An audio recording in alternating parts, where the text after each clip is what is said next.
wabarakatuh. Bismillahirrahmanirrahim. Alhamdulillahirabbil alamin wa bihi nasta'inu ala umuri dunya waddin. Asyhadu an la ilaha illallah wahdahu la syarikalah wa asyhadu anna sayyidana Muhammadan abduhu wa rasuluh. Allahumma shalli wa sallim wa barik ala sayyidina Muhammad wa ala alihi wa sahbihi ajmain amma ba'd. Fala haula wala quwwata illa billahil aliyil azim. Sahabat-sahabat semuanya yang saya hormati, pertama-tama saya sampaikan apresiasi yang sebesar-besarnya. Teman-teman, sahabat-sahabat semua PMI masih sempat-sempatnya untuk menyelenggarakan istighosah, tahtimul Quran, kemudian doa tahtimul Quran, dan sekarang ada acara tausiah. Ini luar biasa menurut saya dalam kondisi COVID-19, kemudian dalam kondisi malam lebaran ini luar biasa. Apapun yang teman-teman sahabat-sahabat semua lakukan ini benar-benar ikhlas diterima oleh Allah Subhanahu wa taala. Jazakumullah ahsanal jazaa. Yang kedua, saya sampaikan terima kasih kesempatan yang diberikan kepada saya untuk menyampaikan beberapa hal yang mungkin kalau dikatakan tausiah kok saya nggak berani tausiah kayak apa ya, terlalu besar lah. Pokoknya ada diskusinya nggak nanti? Ya, pokoknya jalan aja ya. Oke, baik. Jadi, sahabat-sahabat semua sebagai aktivis pergerakan Islam, khususnya mahasiswa Islam, yang pertama pergerakan yang teman-teman lakukan ini harus berdasarkan kepada ideologi tertentu dan memperjuangkan ideologi tertentu. Nah, ideologi apa? Tentu tidak lain dan tidak bukan ideologi yang selama ini diperjuangkan oleh ahli sunnah wal jamaah, yaitu yang diperjuangkan oleh Nahdlatul Ulama, yaitu ideologi ajaran ahli sunnah wal jamaah. Halo, bisa didengar ya? Halo? Oke. Nah, jadi pergerakan teman-teman yang diemban ini itu sesuatu yang besar, sesuatu yang sangat mulia. Karena membawa ideologi besar yang membawa ideologi yang selama ini diperjuangkan oleh orang-orang besar, yaitu orang-orang para ulama, ahli sunnah wal jamaah, ulama, nahdlatul ulama kalau di Indonesia. Nah, jadi yakinlah teman-teman semuanya bahwa apa yang sahabat-sahabat perjuangkan itu adalah sesuatu yang benar. Nahnu ala thoriqil haq. Kita semua para Nahdliyin, pejuang-pejuang aswaja, teman-teman sahabat-sahabat PMI adalah ala thoriqil haq, yaitu di atas jalan kebenaran, baik secara akidah, muamalah maupun syariah. Harus yakin bahwa kita itu di jalan yang benar, bahkan paling benar dari beberapa jalan yang selama ini beredar di masyarakat terkait dengan pergerakan itu. Kenapa benar? Karena pertama, kita aswaja itu jelas sekali dari faham keberagamaan yang diperjuangkan itu sangat jelas sekali, tegas sekali, yaitu suatu jalan apa yang disebut dengan tawassutiyah, berada di tengah, tidak ekstrim kanan dan tidak ekstrim kiri. Sesuatu yang ekstrim kanan atau ekstrim kiri itu pasti bermasalah, pasti salah. Nah, kita yang selama kita perjuangkan itu ada sesuatu yang moderat, yang ada di tengah, tidak ekstrim kanan dan tidak ekstrim kiri. Nah, kalau kita sudah berani memilih sesuatu yang moderat tadi, konsekuensinya tentu besar sekali. Apa itu? Yaitu orang-orang yang ada di sebelah kanan atau orang-orang yang ada di sebelah kiri itu pasti secara bersamaan atau sendiri-sendiri biasanya itu memusuhi kepada yang tengah. Orang yang ada di ekstrim kanan mengatakan kita itu musuhnya dia, Orang yang ada di ekstrem kiri juga mengatakan, menganggap bahwa kita yang berada di tengah itu adalah musuhnya dia. Nah, menjaga konsistensi untuk selalu berada di tengah ini adalah sesuatu perjuangan tersendiri. Untuk melakukan itu butuh strategi, butuh pengalaman, butuh kemampuan akademik, wawasan yang luas sehingga bisa menjaga fleksibilitas di dalam sikap, di dalam cara berpikir, cara bersikap dan cara bertindak kita. Jadi, teman-teman kalau sudah berani mengambil sikap tengah, ya harus siap juga untuk menanggung konsekuensinya. Apa itu? Tadi musuhnya banyak biasanya, yaitu yang ekstrem kanan maupun ekstrem kiri. Tapi yakinlah bahwa Anda, kita semuanya adalah ala thoriqil haq, berada di jalan yang benar. Nah, tentang pahala perjuangan itu nggak ada kiranya, artinya sangat besar karena al ajru bi hasabi ta'ab. Nilai sebuah perjuangan itu tergantung kepada seberapa besar hambatan, seberapa besar kesulitan, seberapa besar tantangan yang dihadapi itu. Semakin ringan ya pahalanya, ganjarannya semakin sedikit. Semakin berat itu tantangannya, bebannya, kemudian kendalanya, kemudian kita hadapi secara sabar, maka disitulah pahala yang tidak terhingga itu. Nah, yang kedua, karena kita berada di jalur yang benar, arah thoriqil haq yang moderat, maka kita harus berani menyuarakan ini, berani menyuarakan. Nah, teman-teman, para sahabat-sahabat perjuangan semuanya, keberanian itu muncul ketika keyakinan kita itu kuat. Keyakinan kepada apa? Yaitu keyakinan kepada Allah Subhanahu wa taala.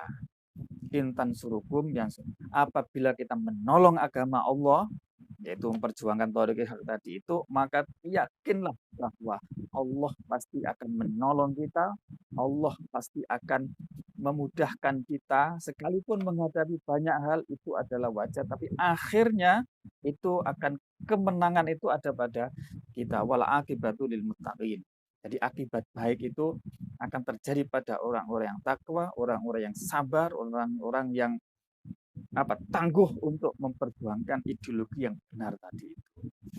Uh, jadi satu, keberanian itu akan muncul kalau kita mempunyai keyakinan yang kuat. Yang kedua, keberanian itu akan muncul untuk menyuarakan hal-hal benar dengan secara berani, tegas, apabila kita mampu melepaskan kepentingan yang sesaat, kepentingan-kepentingan individual, kepentingan sesaat, kepentingan yang tidak strategis, tidak ideologis.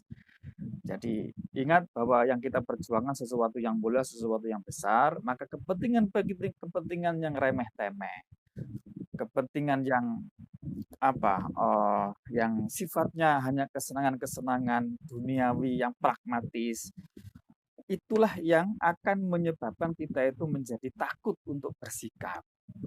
Jadi sepanjang sahabat-sahabat semua punya kepentingan sesuatu yang sifatnya rendah, maka ketakutan-ketakutan itu pasti ada. Karena itulah, lepaskan kepentingan-kepentingan yang sifatnya duniawi, yang sifatnya kesenangan, pragmatis, kita naikkan kepentingan kita adalah sesuatu yang besar, yaitu memperjuangkan ideologi ahli sunnah wal jamaah ala thoriqil haq ala thoriqi nahdlatil ulama. Nah, kalau sudah pikiran kita itu besar seperti itu, maka hal-hal kecil itu akan tidak terasa sebagai tantangan. Hal kecil akan kita tidak begitu pedulikan. Itulah yang disebut dengan la yakhafuna laumata laim. Tidak khawatir terhadap caci makian orang yang mencaci kepada kita. Karena itu sifatnya remeh-temeh.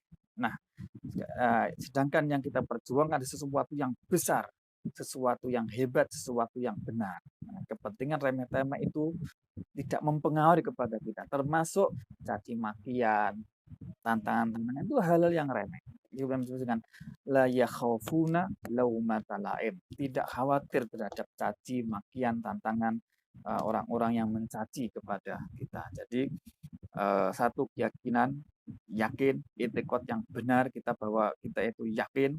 Kemudian yang kedua adalah melepaskan dari kepentingan-kepentingan yang sesaat, yang sifatnya duniawi, pragmatis dan sebagainya. Nah, melepaskan kepentingan yang seperti itulah yang disebut dengan ikhlas, yang disebut dengan pengabdian. Nah, orang yang niatnya seperti itu, maka dia akan berani untuk mengabdi kepada apa yang diperjuangkan. Nah, pengabdian itulah yang nanti kelak pasti nanti akan ada balasannya, ada pahalanya yang dapat kita petik di akhir. Jadi, teman-teman sekalian, perjuangan dan pergerakan yang teman-teman lakukan itu jangan anggap itu hanyalah sebagai eh, sesuatu yang duniawi gitu. Yakinlah bahwa itu adalah bagian dari jalan untuk ibadah, untuk mendekatkan diri kepada Allah melalui jalan pergerakan. Nah, ini jangan salah ini. Karena itulah pergerakan itu jangan dijadikan sebagai tujuan. Jadikanlah pergerakan itu sebagai alat untuk mencapai tujuan yang sesungguhnya. Apa itu? Ya tegaknya ajaran ahli sunnah wal jamaah di bumi Nusantara ini. Itu. Jadi saya pesankan kepada sahabat-sahabat semua, adik-adik PMI semuanya, bahwa yang Anda lakukan adalah sesuatu yang benar, dan karena memperjuangkan sesuatu yang benar, yakinlah bahwa itu ada nilai ibadah di sana. Jadi jangan anggap misalnya teman-teman yang sekedar ngurusi apa mencari anggota, kemudian mengkasih pelatihan anggota, membuat surat menyurat, mengkoordinir rapat dan sebagainya. Semuanya itu akan mengandung ibadah, akan mengandung pahala sebagai konsekuensinya kalau teman-teman tadi meniatkannya itu benar. Apa niatnya benar? Yaitu meniatkan untuk memperjuangkan akidah Islamiyah yang benar, memperjuangkan ahli sunnah wal jamaah, tidak sekedar mengejar pragmatisme, materi, kesenangan dan sebagainya. Apa boleh kita mencari materi? Boleh, sepanjang materi yang kita kejar itu kita jadikan alat, kita sebagai perantara untuk menghidupkan organisasi, untuk untuk memperjuangkan tujuan yang sesungguhnya tadi itu. Jadi perkara dunia itu kalau dijadikan perantara untuk melakukan ketaatan ibadah atau untuk mencapai akhirat, maka dunia itu nilainya adalah akhirat, ibadah. Jadi dalam hal misalnya teman-teman dalam memperjuangkan pergerakan ini, kemudian ada kesempatan-kesempatan yang sifatnya pragmatis, yang menghasilkan uang, nggak apa-apa, itu dikejar. Tapi ingat, uang, pragmatisme tadi itu bukan tujuan. Jadikanlah perantara untuk yang sesungguhnya, yaitu memperjuangkan ajaran ahli sunnah wal jamaah. Jadi cara berpikirnya seperti itu. Sehingga tidak boleh sampai berpikir sesuatu yang sangat besar tadi itu kemudian mengabaikan sama sekali yang sifatnya duniawi gitu. Itulah yang dimaksud dengan dalam Al-Qur'an disebutkan wabtaghi fima ataqallahu darul akhirah wala tansa nasibaka minad dunya. Wabtaghi, dan carilah olehmu apa-apa yang datang kepadamu untuk kepentingan akhirat. Artinya untuk mengabdi sepenuhnya kepada akhirat. Tapi pesannya Gusti Allah, walatan sanasi minad dunya. Jangan lupa bagian duniamu, bagianmu di dunia. Artinya apa bagian dunia itu? Adalah kenikmatan-kenikmatan duniawi yang kita pakai untuk pengantar, untuk alat mencapai akhirat, itulah bagian kita.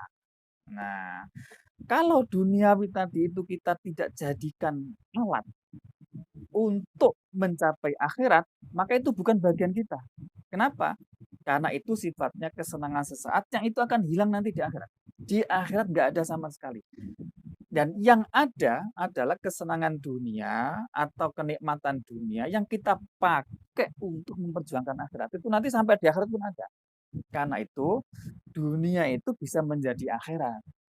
Kalau kita jadikan sebagai perantara dunia itu untuk melancarkan, mendukung perjuangan, mendukung pergerakan, untuk sangu atau modal dalam perjuangan dan sebagainya, maka itu akan nilai akhirat. Jadi cara pandangnya seperti itu. Nah, sahabat-sahabat semuanya, karena itulah berikutnya saya pesankan kepada teman-teman untuk menata niat.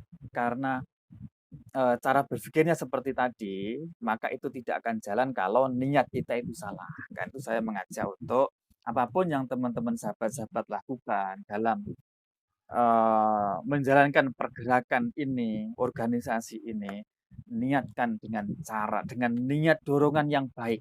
Tadi dorongannya yang di awal tadi, yaitu memperjuangkan akidah Islamnya, memperjuangkan ajaran Ahlussunnah wal Jamaah, memperjuangkan cara beragama yang tawasutiyah, memperjuangkan Ahlussunnah ala thoriqi nahdlatul ulama yang sesuai dengan ajaran para ulama kita. Itu niat yang baik. Yang kedua, tidak cukup hanya niat saja, cara melakukannya itu juga harus baik. Harus sesuai dengan syariat dan sesuai dengan aturan yang berlaku di negara kita. Nah, dengan kumpulnya dua hal ini, yaitu niat yang baik, cara yang baik dalam melakukannya, maka insya Allah apapun yang kita lakukan akan mengandung nilai ibadah yang kelak nanti di akhirat bisa kita nikmati pahalanya nanti di akhirat. Ini penting sekali karena mengingat di zaman kita sekarang ini, di mana gaya hidup hedonisme, materialisme, sekulerisme, liberalisme ini mulai habis-habisan mewarnai cara hidup di dunia modern kita ini, maka nilai-nilai seperti ini, yaitu nilai agama, nilai-nilai akidah, itu harus mewarnai dalam cara bergerak kita. Itu yang saya pesan. Yang paling akhir,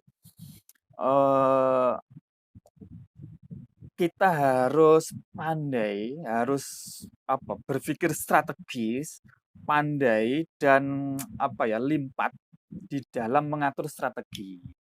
Pikiran-pikiran yang besar tadi itu, sesuatu yang mulia, ala thoriqil haq yang hebat tadi itu akan